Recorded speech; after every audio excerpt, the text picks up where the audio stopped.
धर्मेंद्र प्रधान इस्तीफा दो, धर्मेंद्र प्रधान राजीनामा द्या, याच घोषणा आज संपूर्ण दिल्लीमध्ये ऐकू येत होत्या। दिल्लीत आज नेहमीपेक्षा दुप्पट तरुण हे रस्त्यावर दिसत होते।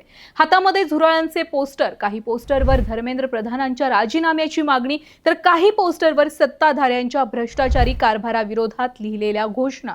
होय, दिल्लीचं तापमान आज नेहमीपेक्षा दुपटीनं जास्त होतं आणि त्याचं कारण म्हणजे देशातल्या तरुणांची एकजूट आणि त्याच एकजुटीनं केलेलं आंदोलन। हे अधिकृत कोणत्याही पक्षाचं आंदोलन नव्हतं, तर देशातल्या तरुणांनी पाठिंबा दिलेल्या कॉकरोच पार्टीचं आंदोलन होतं। त्यामुळे याच दिल्लीतल्या कॉकरोच जनता पार्टीच्या आंदोलनामध्ये नेमकं काय काय झालं, अभिजित दिपकेची भारतात एंट्री कशी झाली, आंदोलनात कोण कोण आलं होतं आणि आंदोलनाचं कारण काय, हेच सविस्तर आजच्या व्हिडिओतून पाहू। नमस्कार। बघा, मे महिन्यामध्ये सोशल मीडियावर फक्त एकाच पार्टीची चर्चा होती। ही पार्टी कोणतीही रेव पार्टी नाही किंवा मग सेलिब्रिटींची पार्टी नव्हती, तर ही पार्टी म्हणजे अमेरिकेमधून भारतातल्या तरुणांसाठी स्थापन केलेली कॉकरोच जनता पार्टी होती। ही पार्टी स्थापन करण्यामागे एका न्यायाधीशांनी केलेलं विधान कारणीभूत आहे।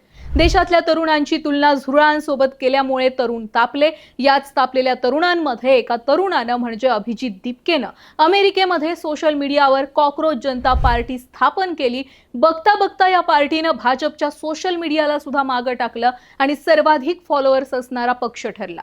हीच कॉकरोच जनता पार्टी स्थापन झाल्यानंतर अनेकदा त्यांचे सोशल मीडिया अकाउंट ब्लॉक केले गेले, हॅक केले गेले, पण उलट याचमुळे देशातले तरुण आणखी जास्त संतापले।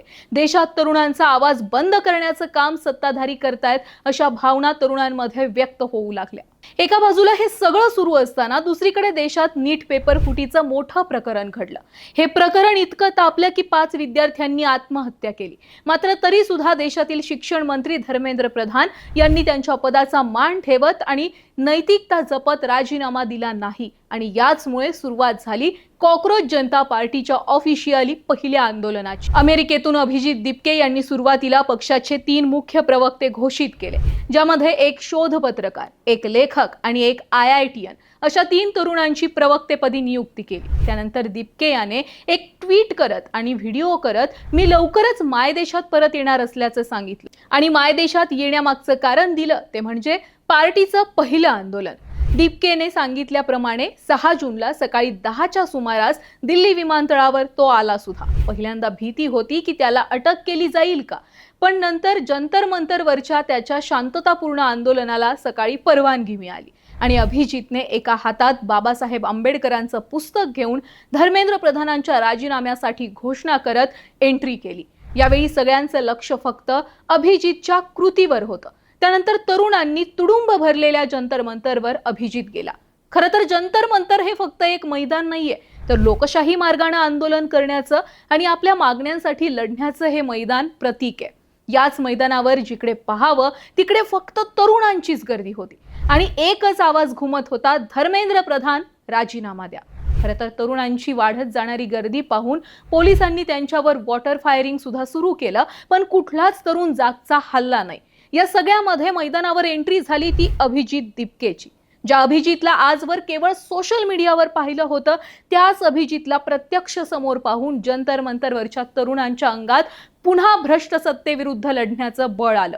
अभिजितनं तरुणांशी बोलताना सांगितलं की गेल्या 2 ते 3 दिवसांपासून माझी आई आणि माझी बहीण रडतायत। तू परत आलास तर हे लोक तुला जेलमध्ये टाकतील। माझ्या घरी परत येण्यानं त्यांना भीती वाटत होती। ही भीती फक्त माझ्या एकट्या आईची नाहीये। या देशात जो कोणी मुलगा, विद्यार्थी, तरुण राजकारणावर आणि या सरकारच्या विरोधात बोलेल, तर त्याच्या आईला भीती वाटते की माझ्या मुलाला हे कुठे जेलमध्ये तर टाकणार नाहीत ना। आपण अशा भीतीमध्ये अजून कधीपर्यंत जगायचंय?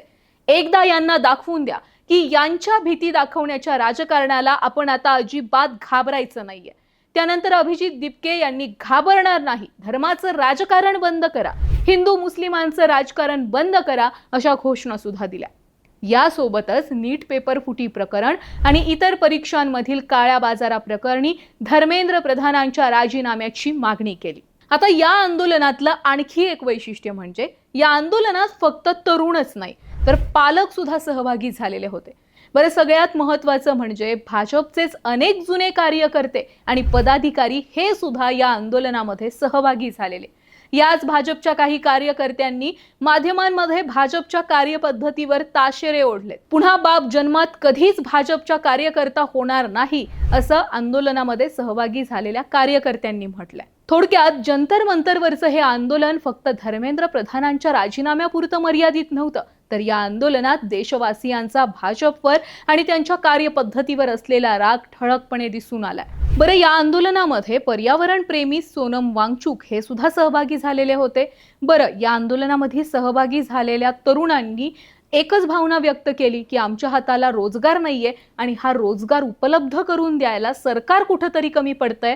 आम्ही प्रचंड शिकलेले आहोत, पण सरकारने आम्हाला बेरोजगार बनवलंय. त्यामुळे सत्ताधाऱ्यांनी स्वतःची चूक कबूल करावी आणि आम्हाला कॉकरोच म्हणू नये किंवा आम्हाला रोजगार द्यावा. हीच भावना या आंदोलनामध्ये सहभागी झालेल्या सगळ्या तरुणांची होती.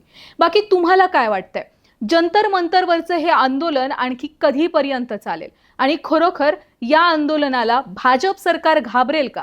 आणि खरोखर जर भाजपने या आंदोलनाची धास्ती घेऊन शिक्षण मंत्र्यांचा राजीनामा घेतला तर कुठेतरी असं वाटेल की लोकशाही मार्गाने भाजप सुद्धा चालतंय. पण त्यासाठी आधी भाजपने शिक्षण मंत्र्यांचा राजीनामा घेणं गरजेचं आहे.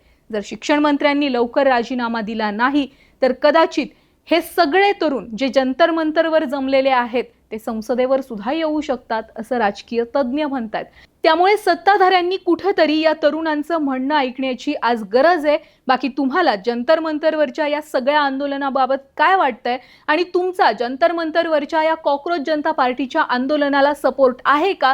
तुमची प्रतिक्रिया कमेंटमध्ये नक्की लिहा आणि व्हिडिओ आवडला असेल तर जास्तीत जास्त लोकांपर्यंत तो शेअर करा आणि चॅनलला सबस्क्राईब करायला विसरू नका, कारण तुम्ही व्हिडिओ फक्त पाहता पण सबस्क्राईब करायला विसरता. त्यामुळे सबस्क्राईब नक्की करा.